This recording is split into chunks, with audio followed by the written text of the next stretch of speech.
বর্তমানে ক্লাইমেট চেঞ্জের কারণে বাংলাদেশে প্রাকৃতিক দুর্যোগের সংখ্যা অনেকাংশ বেড়ে গিয়েছে। উল্লেখযোগ্য হিসেবে বলা যায় বর্তমানে ফেনী এবং নোয়াখালীর ফ্ল্যাশ ফ্লাড, এছাড়াও সাইক্লোনের সংখ্যা, ফ্লাডের সংখ্যা কোস্টাল এরিয়াতে অনেকাংশ বেড়ে গিয়েছে। এই প্রাকৃতিক দুর্যোগের সবথেকে ব্যাড ইম্প্যাক্ট পড়ে প্রেগনেন্সি নারীদের উপরে। প্রেগনেন্ট নারীদের হেলথ রিস্ক বর্তমানে 10 থেকে 15% বৃদ্ধি পেয়েছে। এছাড়াও বর্তমানে মাতৃমৃত্যুর হার লাখে 245 জন। ক্লাইমেট চেঞ্জের কারণে হেলথের উপর পড়া ব্যাড ইম্প্যাক্টকে আমরা অনেকাংশ রিডিউস করতে পারলেও প্রসবকালীন সময়ে মাতৃমৃত্যুর হারকে এখনো আমরা ওভারকাম করতে পারি নাই। প্রসবকালীন সময়ে মাতৃমৃত্যুর হারকে কমিয়ে আনা অনেক জরুরি। সমস্যা সমাধানের জন্য আমাদের যেটি প্রয়োজন, অভিজ্ঞ চিকিৎসকদের সমন্বয়ে একটি টিম গঠন এবং দুর্যোগ চলাকালীন সময়ে গর্ভকালীন যে মায়েরা আছে তাদের একটি ডাটা প্রয়োজন। এখন আমরা আসি যে গর্ভধারিণী মায়েদের ডাটাটি আমরা দুর্যোগ চলাকালীন সময়ে কিভাবে পাবো। আমাদের ইউনিয়ন সাব সেন্টার আছে, কমিউনিটি ক্লিনিক আছে।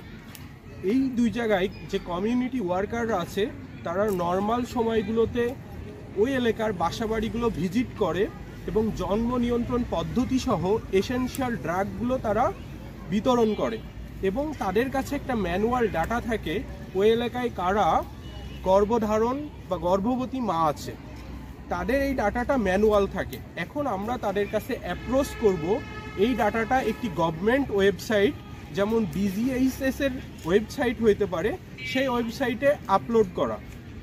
এই ডাটাতে কি থাকবে, একটা পেশেন্টের প্রোফাইল থাকবে, পেশেন্টের কোনো প্রেগনেন্সি কারণে জটিলতা থাকলে সেটা উল্লেখ থাকবে, পেশেন্টের বাসার ঠিকানা থাকবে, কন্ট্যাক্ট নাম্বার থাকবে।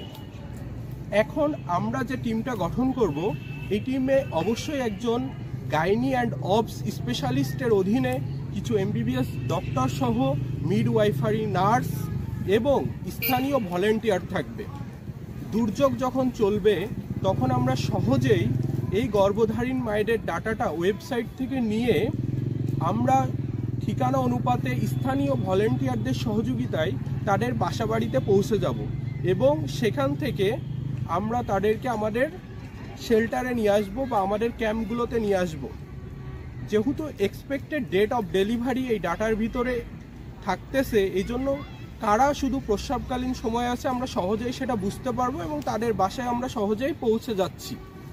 এই ক্যাম্পেইনে আসার পরে যাদের NVD করা সম্ভব, আমরা এই ক্যাম্পেই নর্মাল ভ্যাজাইনাল ডেলিভারিগুলো সম্পন্ন করব। যেহেতু আমাদের স্পেশালিস্ট ডাক্তার সহ অন্যান্য ডাক্তার, মিডওয়াইফারি, নার্স থাকছে এবং যাদের আমাদের সিজারিয়ান সেকশনের প্রয়োজন হবে বা জটিলতা আছে প্রেগনেন্সির ক্ষেত্রে, আমরা ওখানে আমাদের যে ব্যবস্থাগুলো থাকবে, একটা আল্ট্রাসনো মেশিন থাকবে, সেই মেশিনের সহযোগিতা বা আমাদের জটিল এক্লাম্পসিয়া, প্রি এক্লাম্পসিয়ার ম্যানেজমেন্টগুলো থাকবে। এগুলো আমরা প্রাথমিকভাবে ম্যানেজমেন্ট করে আমরা টারশিয়ারি সেন্টারগুলোতে সহজেই পাঠিয়ে দিতে পারবো।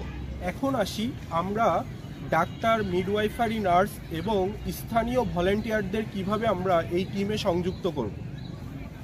আমাদের যে টারশিয়ারি হসপিটালগুলো বা জেলা লেভেলের যে হসপিটালগুলো, সেকেন্ডারি হসপিটালগুলো থাকে, এখানে প্রত্যেকটা হসপিটালে বেশ কিছু গাইনি অ্যান্ড অবস স্পেশালিস্ট থাকে। আমরা দুর্যোগের আগেই তাদেরকে বিভিন্ন সময়ে কাউন্সিলিং করব যে দুর্যোগ চলাকালীন সময়ে যাতে আমাদের টিমে তারা সংযুক্ত হয় এবং আমরা গভর্নমেন্টের একটা সহযোগিতা এই ক্ষেত্রে আশা করতে পারি, যেহেতু তারা গভর্নমেন্ট হসপিটালগুলোতে জব করে। অথবা আমাদের যে ফান্ডিংটা থাকবে সেই ফান্ডিংয়ের সহযোগিতায় আমরা বেসরকারি সেক্টর থেকে ডাক্তার এবং নার্স ইনক্লুড করতে পারি। এবার আমাদের বড় একটা দরকার আমাদের লোকাল ভলেন্টিয়ার, যাদের সহযোগিতা না পাইলে আমাদের টিম বাসা ঠিকানা অনুপাতে পৌঁছাতে পারবে না। আমরা সেই ভলেন্টিয়ারগুলো কিভাবে যুক্ত করব? আমরা নর্মাল সময়ে বিভিন্ন স্কুল কলেজগুলোতে সচেতনামূলক সেমিনার করব। এই সেমিনারগুলো বিভিন্ন সামাজিক যারা কাজ করে এই রকম সংগঠনগুলোর পৃষ্ঠপোষকতায় আমরা করতে পারবো এবং করার ফলে এখান থেকে প্রত্যেক বছর আমরা যদি 2বারও করি আমরা বেশ কিছু ভলেন্টিয়ার পাবো এবং এই ভলেন্টিয়ারগুলোকে আমরা দুর্যোগ চলাকালীন সময়ে আমাদের টিমে ইনক্লুড করব। বর্তমানে বাংলাদেশের SRHR যে সার্ভিস আছে সেখানে দুর্যোগকালীন সময়ের গর্ভবতী মাদের মেডিকেল অ্যাক্সেসের অ্যাভেলেবিলিটি খুবই কম। এছাড়াও যে এমার্জেন্সি সার্ভিসের দরকার হয় সেটার পরিমাণ পর্যাপ্ত নয় এবং ট্রান্সপোর্টেশনেরও বেশ কিছু অসুবিধা রয়েছে। ফান্ড কালেক্ট করার জন্য আমরা আমাদের প্রকল্পটি বাংলাদেশের বিভিন্ন সরকারি এবং বেসরকারি প্রতিষ্ঠানের কাছে উত্থাপন করব। পরবর্তীতে বিভিন্ন প্রতিষ্ঠান থেকে আমাদের প্রকল্পে ফান্ড আসবে। এছাড়াও জনসাধারণ পর্যায়ের যে কোনো ব্যক্তি স্ব-উদ্যোগে আমাদের প্রকল্পে অর্থ ডোনেট করতে পারে। আমাদের এই প্রকল্পটি বাস্তবায়িত করার জন্য আমরা কিছু চ্যালেঞ্জেস ফেস করতে পারি, যার মধ্যে ফান্ড কালেকশন একটি বড় সমস্যা হতে পারে। এছাড়াও টিম কোঅর্ডিনেশনের ব্যাপারটি একটি বড় চ্যালেঞ্জেস হিসেবে ধরা পড়তে পারে। এর পাশাপাশি টিম মেম্বারদের মোটিভেশনের অভাব মাঝে মাঝে প্রকল্পটিকে বাধা দিতে পারে। এখন যদি সমাধানের কথা বলি, তাহলে ফান্ডিংয়ের জন্য আমরা বিভিন্ন উৎস থেকে ফান্ড কালেকশনের ব্যবস্থা করব। এছাড়া টিম কোঅর্ডিনেশনের জন্য আমরা সঠিক পদক্ষেপ এবং সঠিক নেতৃত্বের মাধ্যমে আমাদের টিম কোঅর্ডিনেশনকে বজায় রাখব। এর পাশাপাশি যদি কখনো টিম মোটিভেশনের অভাব হয়, সেটাকে সমাধান করার জন্য আমরা সর্বদা আমাদের কাজের সঠিক মূল্যায়ন করব। এখন যদি অ্যাডাপ্টেবিলিটি এবং লং টার্ম ভায়াবিলিটির কথা আমরা বলি, তাহলে আমাদের এই প্রকল্পটি সম্পূর্ণ ইকো ফ্রেন্ডলি।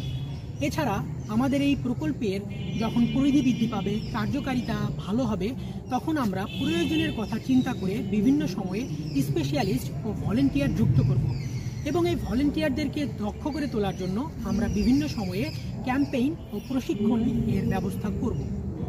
এখন যদি স্ক্যালেবিলিটির কথা বিবেচনা করি, তাহলে আমরা আমাদের এই প্রকল্পটিকে প্রাথমিকভাবে একটি পাইলট প্রকল্প হিসেবে উপকূলবর্তী অঞ্চলে চালু করব। এরপর এর সফলতার উপর ভিত্তি করে আমরা বাংলাদেশের অন্যান্য দুর্যোগ প্রবণ এলাকাতে আমাদের এই প্রকল্পের কার্যকারিতা চালু করার চেষ্টা করব এবং প্রতিটি নির্দিষ্ট অঞ্চলের বিভিন্ন চাহিদা ও প্রয়োজনীয়র কথা বিবেচনা করে আমরা আমাদের এই প্রকল্পটিকে বিভিন্নভাবে অভিযোজিত করার চেষ্টা করব।